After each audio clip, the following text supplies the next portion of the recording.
Lembra do reality Troca de Esposas? Bem, isso era basicamente a Inglaterra vitoriana.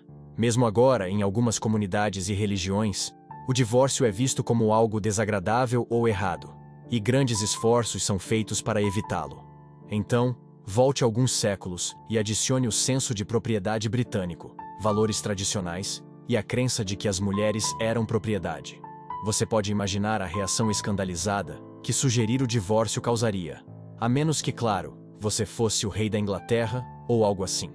Levar sua esposa por aí como um pedaço de carne, no entanto, era totalmente aceitável.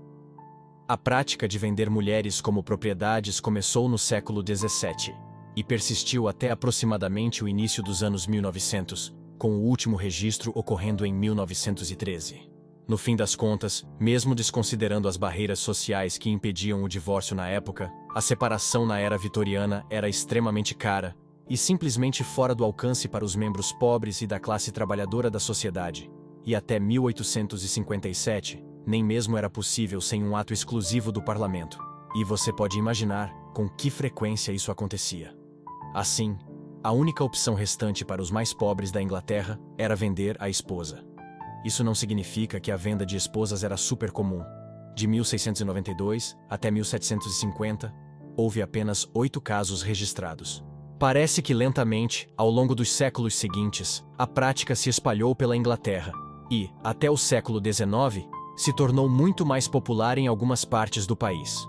O historiador do século XX, Edward Palmer Thompson, confirma evidências de pelo menos 400 casos de venda de esposas, o mais recente dos quais ocorreu no final do século XIX.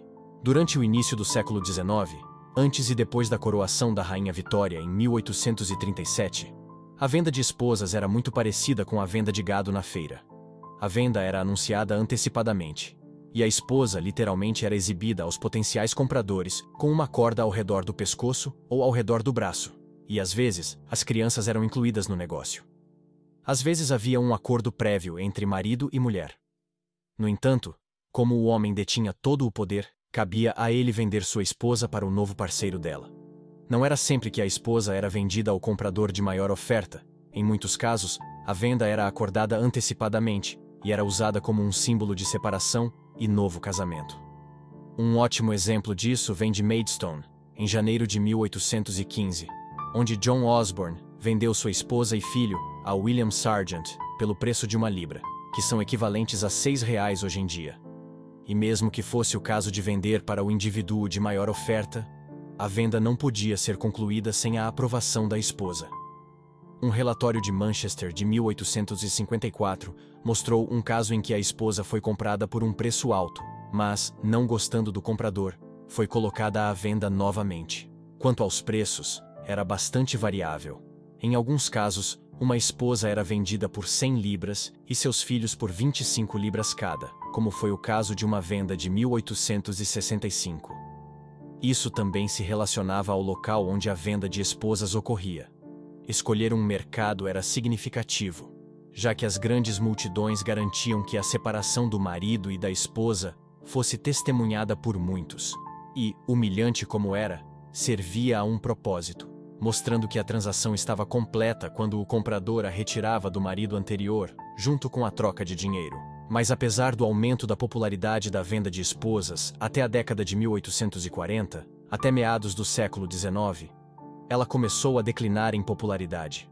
Isso pode ser atribuído em parte à Lei de Matrimônios de 1857, que transferiu os procedimentos legais do divórcio para tribunais civis, tornando o divórcio mais acessível do que antes. Isso não quer dizer que fosse totalmente justo. Um homem apenas precisava provar que sua esposa havia cometido adultério para obter o divórcio, enquanto as mulheres tinham que provar além do adultério que o marido tinha sido cruel, a agredindo ou cometendo outras infrações. E assim, mergulhamos nas peculiaridades da vida na era vitoriana, explorando um aspecto tão intrigante quanto controverso: a venda de esposas. Uma prática que, embora pareça distante e chocante para os padrões atuais, oferece um vislumbre do complexo tecido social da época. A venda de esposas na era vitoriana, com toda a sua excentricidade e desafios, é um lembrete vívido de como a evolução social é muitas vezes marcada por práticas peculiares. E enquanto nos afastamos desse cenário intrigante, não podemos deixar de contemplar as lições que ele nos oferece sobre a resiliência humana, a busca por justiça e a contínua transformação das normas sociais ao longo do tempo. A história, com todas as suas nuances e peculiaridades, continua a nos surpreender, desafiando-nos a compreender o passado para moldar um futuro mais justo e equitativo. Até a próxima viagem pelos meandros da história.